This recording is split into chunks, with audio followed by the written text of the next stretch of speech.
Bonjour Thomas. Bonjour Alexandra. Nous sommes de retour au sein de la bibliothèque et nous sommes avec un autre Thomas aujourd'hui, Thomas Blanqui. Bonjour. Bonjour. Vous êtes avec nous pour nous parler d'un sujet que vous maîtrisez plutôt bien parce que vous écrivez actuellement une thèse là-dessus. Enfin, plus largement sur les stratégies d'affirmation de Charles III et d'Albert Ier, leur sociabilité, tout ce qui a trait au protocole.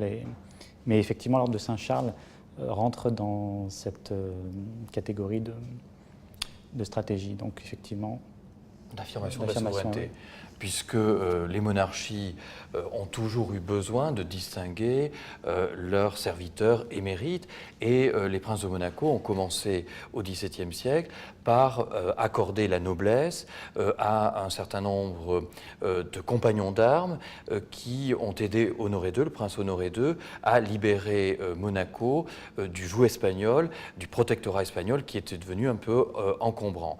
Et ce besoin donc de distinguer les serviteurs émérites au XIXe siècle passe par la création d'un ordre de chevalerie, dans la tradition des ordres de chevalerie, et, comme l'a dit Thomas, donc dans le cadre général de l'affirmation sous le règne de Charles III de la souveraineté monégasque, de la restauration de cette souveraineté monégasque à partir du début de son règne en 1856, puisque c'est très tôt en réalité dans son règne. En réalité, l'ordre de Saint-Charles est créé par ordonnance souveraine le 15 mars 1858, donc à peu près 2 ans après le début du règne de Charles III. Ici, on a l'ordonnance souveraine de création. Au départ, il crée dans cet ordre 3 classes. L'ordre de Saint-Charles a été créé par ordonnance souveraine de Charles III datée du 15 mars 1858. Les chevaliers, les commandeurs et les grands croix. Et 5 ans plus tard, en 1863, par nouvelle ordonnance souveraine, une réorganisation de l'ordre, il crée 2 nouvelles classes que sont les officiers et les grands officiers.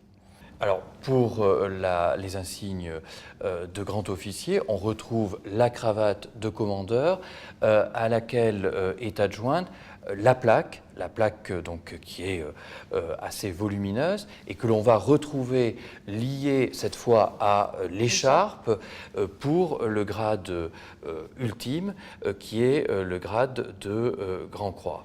Et puis il y a le grand collier, enfin le collier de grand maître qui existe théoriquement depuis la création de l'ordre, mais qui en fait n'existait pas en tant qu'insigne jusqu'au centenaire de la décoration, c'est-à-dire en 1958, où le collier a enfin été réalisé. Ici, nous avons la maquette du collier, et ce collier, donc maintenant, existe bien matériellement.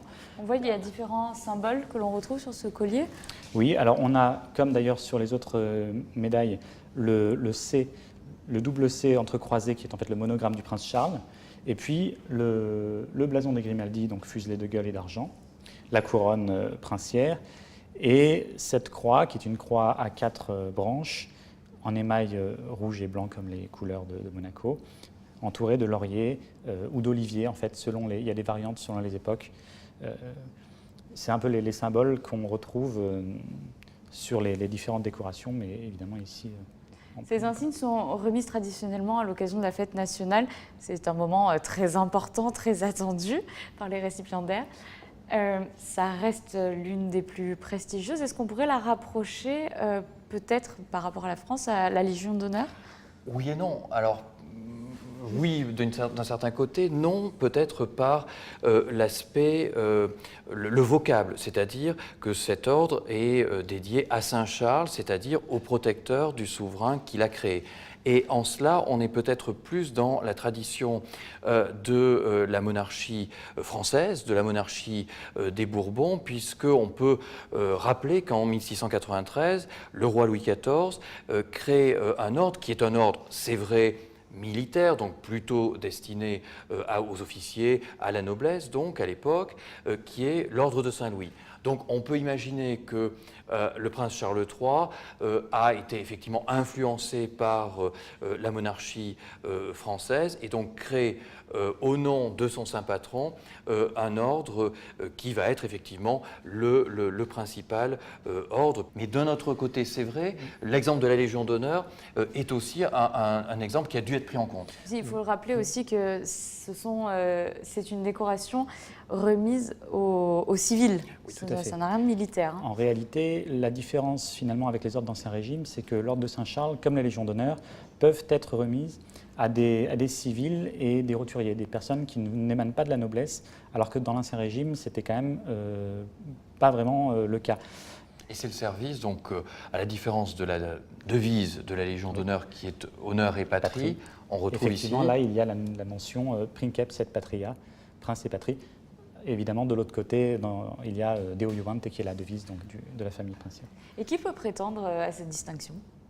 Alors, toute personne qui rend des services éminents à la principauté, à la personne du prince, quelle que soit sa nationalité. Alors bien sûr, et ça a été aussi, je crois, un des objets de la création sous le règne du prince Charles III, la distinction honorifique de Grand Croix permet, lors d'échanges diplomatiques, au prince souverain de distinguer ses homologues, chefs d'État ou souverains, et de recevoir en échange, pourrait-on dire, la principale décoration du pays qui est visité ou du chef d'État qui est accueilli au palais de Monaco.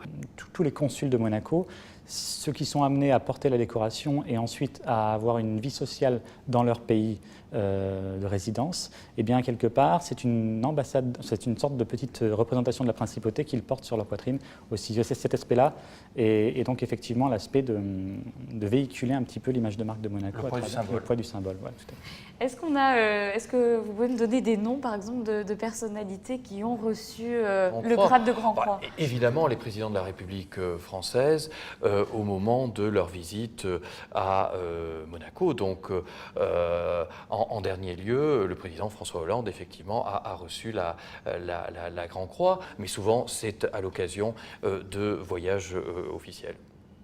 Merci beaucoup, messieurs, pour toutes ces précisions et ces très belles et très prestigieuses décorations qui sont avec nous aujourd'hui.